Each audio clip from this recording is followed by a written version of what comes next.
Welcome back once again. This time round, it is episode number 10, Oral Narratives. I am fully convinced that this work that we've done so far so good, all the way from episode 1 up to the 10th one, you are enlightened. So let's look at the oral narratives, what exactly you expected, what are the exam style questions, and what the examiners expect of you. What is an oral narrative? A narrative is prose that recounts events, people, and places. A narrative can either be fictional, non-fictional, or non-fictional that's factual. The terms used to mean the same as a narrative are a tale, folktale, or a story. At its essence, an oral narrative is a story spoken to an audience. An oral narrative is handed down from generation to generation by word of mouth. As we learned earlier, an oral narrative is one of the genres of oral literature. A person who tells a story is known as a narrator. Qualities of a good narrator. A good narrator is confident, can use nonverbal skills like gestures, facial expressions, etc. Uses stage well, involves their audience in the narration. Classification of oral narratives.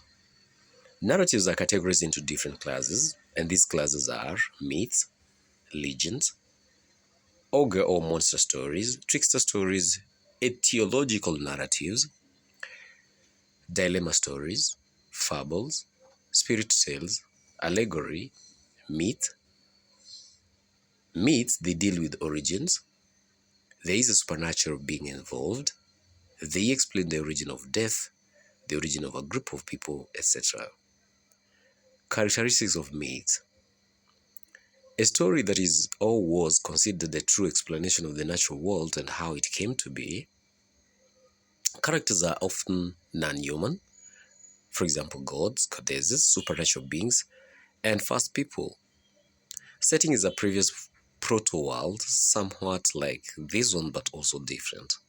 Plot may involve interplay between worlds, this world and previous or original world. They depict events that bend or break natural laws. They are reflective of connection to the previous world. Legends. A legend is a story about an outstanding person who has participated in the historical events of a community. A legend is a story of a hero known to people, based on fact, but also includes imagination material. There is also an element of exaggeration. There are also historical events. Some well-known legends are Komenjue, Wangu wa Makeri, Mugo wa Kibiru. We have Mekatalili wa Menza, Fumo Liongo, and Lona Magere. The target audience of legends is usually the youth so that they can emulate the hero or the heroine. Main features of legends. There are extraordinary actions done by the hero. Facts in such stories are historical. Features mentioned are actual ones. In some, there is an aspect of betrayal. Element of exaggeration is very common. Birth or death is associated with some mystery. Events are in the present world, the one that we live in. Ogre stories. An ogre usually represents evil. Ogre is usually destroyed at the end. They have a happy ending. Functions of ogre stories. They warn against strangers. They caution youth against marrying people that they don't know. Trickster stories. A character makes up for a physical weakness with cunning and subversive humor. The trickster alternatives between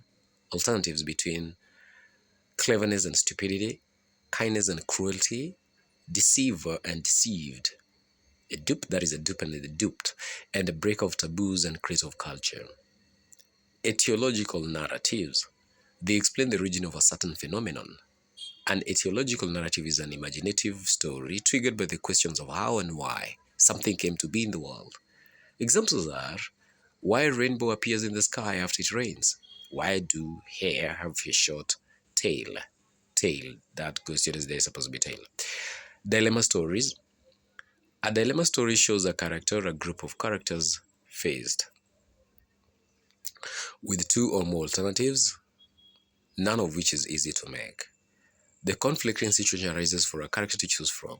A dilemma story is a morally ambiguous story, therefore allows the audience to comment or speculate upon the correct solution to the problem rather posed in the story. A dilemma story has a perplexing situation which presents different possibilities and both of them seem practically acceptable. Functions of the dilemma. Dilemma gives the audience an insight into a character's lives. It also creates suspense. This is because the audience will be left wondering which choice the character will make. Fables features animal characters. Animals speak as human beings. Now, let's look at the example below. Once upon a time, there's an example of a fable. There was a hare who loved to boast of his speed in front of the other animals. He asked the tortoise to take up the challenge in the next competition with him. All the animals were surprised that the tortoise took up the challenge. He was known to be a very slow animal. However, a day was fixed for the great race, and all the animals looked forward to it. On the day of the race, no animal went to the market, no one went hunting. All the animals gathered, excited to watch the race between the tortoise and the hare. Both animals were ready. Each of them felt confident, and everyone wondered why the tortoise was so confident since they felt he was no match for the hare. The elephant started them off when he blew his big whistle, and the sound rang across the entire jungle. Every ear was alert, every eye fixed on the two competitors. Who will win the greatest animal race in history? The hare darted almost out of sight at once, but soon stopped in order to show that the tortoise was no match for him and should not have accepted his challenge in the first instant. He lay down to have a nap. Slowly but surely, the tortoise plodded on. He had a goal, he had a focus, and he never looked back. When the hare woke from his sleep, he saw the tortoise near to the finish line. He jumped up and tried to catch up with him, but it was too late. The deed had been done. To the amazement of all the animals, the tortoise had crossed the finish line. It was unbelievable. The hare was humbled. He had no choice but to congratulate the tortoise and accept him as the winner. All the animals learned that very important lesson from the tortoise. That's an example of a fable. Good learners. Spirit tales. Spirit tales is a ghost or spirit featured in such stories. Allegory. Those are allegorical. They allude. These are real life. Real life is represented by characters and events. Though embodies real life, it is presented as if it is fictional. Now, setting in oral narratives. Now, through a community's oral narrative, you can learn a lot about them. An oral narrative gives information on the follower one. The physical environment, features like lakes, mountains, forests, etc. are mentioned. Economical activities or economic activities. These are those activities that are occupied through which the community earns its livelihood. These activities then include hunting, livestock keeping, crop farming or cultivation, beekeeping, etc. The mention of products like honey, tools, sorghum, milk, etc. will lead us to know the economic activities of that community. Social activities. These are activities like ceremonies, religious practices, and forms of entertainment. Political activities. Here we learn the power structure and, of course, war activities. What are the features of oral narratives? Oral narratives have many features. The main ones include use of opening formula. This is used to indicate the beginning of a story. It also removes the audience from the world of reality and takes them to the world of fantasy. A world of fantasy is where bones speak, a king is a lion, etc. Some commonly used opening formula phrases are a long time ago, once upon a time, there once was, and long, long, long ago. Now, opening formula serves the following functions: announces the coming of a narrative, gets the attention of the audience, removes the audience from the world of reality, identifies the narrator. Use of closing formula, it makes the end or it marks the end of the story. It also removes the audience from the world of fantasy and brings them back to the world of reality. Here are examples of closing formulas. And that is why. And there ends my story. From then onwards, to come to the end of my story, A closing formula serves such functions as announcing the end of a narrative, momentarily releases the audience from concentration, brings back the audience to the world of reality, clears the way for the next narrative or activity. Use of ideophones. Ideophones. There is the use of words that imitate the movement or sound made by characters in the story. For example, the bees flew, buzz, buzz, buzz. The woman laughed, ha ha ha ha. The branch was cut, kacha. Now, those are ideophones. Don't confuse with the homophones or even onomatopoeia. So we're going to be looking at those. So the difference between ideophones and onomatopoeia. Repetition, a word or a phrase. Those are still features of a narrative. Repetition, a word, phrase, song, or even sentence can occur more than once in a story. The repetition is meant to bring out the meaning, emphasize a point, maintain the rhythm, sustain the mood in the story.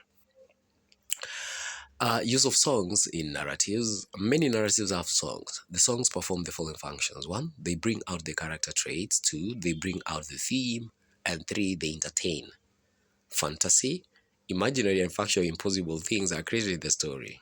Allusions, familiar objects or persons well known are referred to. Complex problems are explained and clarified by referring to something the audience is familiar with, for example, Bible, history, or famous people. Use of suspense, very common. Here, the audience is left wondering what will happen next. The climax is delayed. There is also the use of dialogue. One character speaks directly to the other. Dialogue is used to bring out the theme and the character traits as well as to develop the plot of the story. Good learners, good learners, good learners. That again marks the end of this particular tiny episode. It's not really that tiny. Brace yourself with the work, interact with the works, and you never know. Out of the input, your effort input that you've put into this, even as you're preparing to sit for your exams, I guarantee you that it will never go unrewarded. From me, it is an adios for now, but that does not mean the end. The next time we meet, good learners will be talking of a different thing. Maybe we'll be looking at paper 2 or 3, but I'm looking at possibility of us looking at paper 3. So brace yourself, and in case you're coming across this work, it is your first time. A thumbs up, a subscription, and of course a sharing with good friends. Now, this will put you in a place to do what? To be informed and notified of the future uploads, and you're not going to get maybe not notified of any upload, even as you're preparing for these exams. Cheers for now.